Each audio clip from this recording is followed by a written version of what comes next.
취법 취업 리스트입니다. 오늘은 시설관리 업계 구조에 대해서 말씀드려보려고 합니다. 언젠가부터 전기기사와 같이 시설관리 자격증이 유명해지고 관련 법규 기준이 높아지면서 많은 시설관리 채용 공고를 볼 수가 있습니다. 하지만 이 업계 종사자가 아니라면 채용 공고마다의 차이를 알기가 어렵습니다. 때문에 첫 취업을 잘못해서 커리어가 꼬이는 경우도 많습니다. 오늘은 이러한 점에 도움이 되기 위해서 영상을 만들어 보았으니 도움이 되셨으면 좋겠습니다. 시설 관리는 크게 발주처, 하도급사, 제하도급사 이렇게 세 가지로 구분할 수 있습니다. 하도급사와 제하도급사는 거의 같다고 볼 수도 있지만 상세하게 설명드리기 위해서 구분하겠습니다. 첫째, 발주처는 많은 채용 공고에서 볼 수 있는 설비직, 유틸리티직, 인프라 기술직, 4년 대졸 채용의 시설관리직이라고 보면 됩니다. 여기에서는 H자동차의 예시로 적어 놓았지만 SK하이닉스, 삼성전자, LG전자 등 각종 대기업을 비롯하여 공기업, 대학교 교직원 등 마찬가지입니다. 시설관리 용역 계약 업무 범위와 계약 방식 등을 결정을 하고 하도급사를 이용하여 시설 점검을 시키는 등의 관리 업무 위주의 업무를 수행합니다. 하지만 이 직무의 주요 업무가 이러한 용역 관리 업무는 아닙니다. 이것보다는 신축, 증축, 리모델링 등 건설공사 감독 업무와 주요 정비공사 추진 업무가 메인 업무라고 보시면 됩니다. 이외에도 각종 공사 안내를 통해서 구성원들의 민원을 줄이는 업무, 각종 계획을 통해 사업장 에너지 절감을 이끌고 중장기적으로 바라보는 업무, 각종 법규가 개정이 될 때 이에 대응하는 업무 등도 수행합니다. 제가 말씀드린 것만 보더라도 아시겠지만 현장에서 무엇을 한다기보다는 행정 업무 중심이라고 보시면 됩니다. 기술적인 내용이 담긴 보고서를 다루고 설계도서, 각종 내역서, 건설업체와 시설관리 용역업체를 관리하는 것이 주 업무라고 생각하시면 됩니다.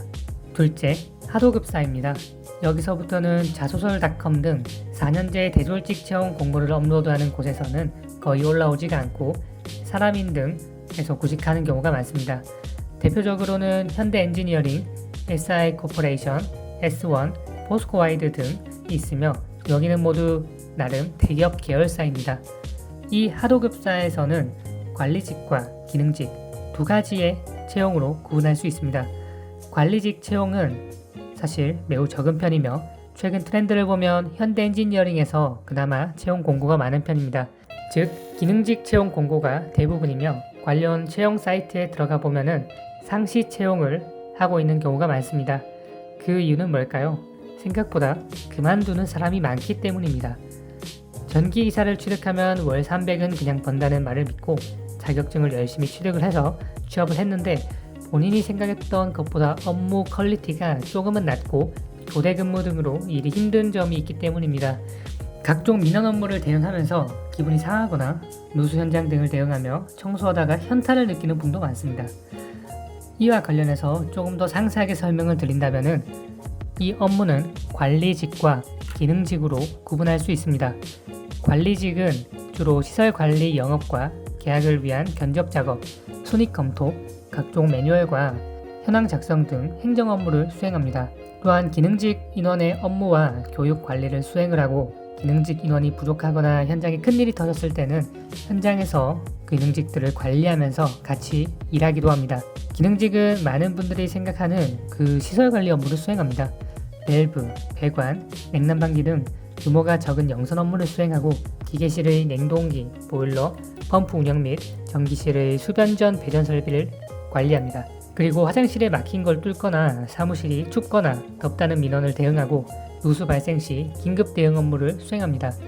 이외에도 기계, 가스, 전기 등 각종 공종별 법정 안전 관리 업무를 수행을 하며 주로 관련 자격증을 소지한 사람이 담당을 합니다.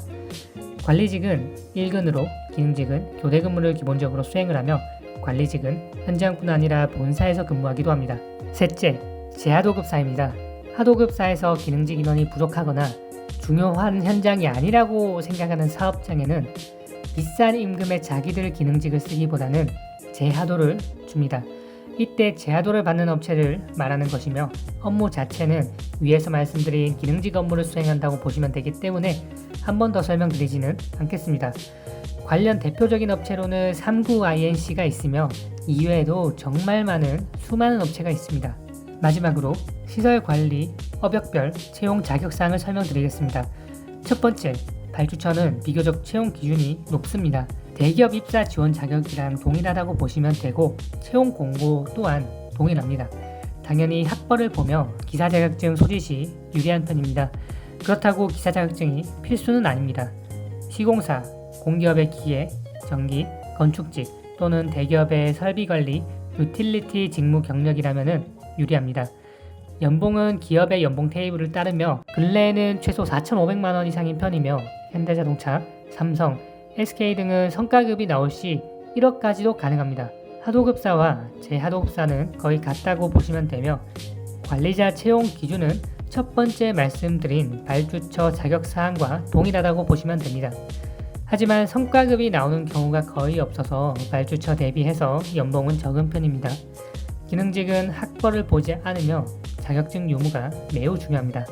최소 기능사 이상은 필요하며 시설 용량에 따라서 기사 자격증이 요구되기도 합니다. 오늘은 이까지 설명드리겠습니다.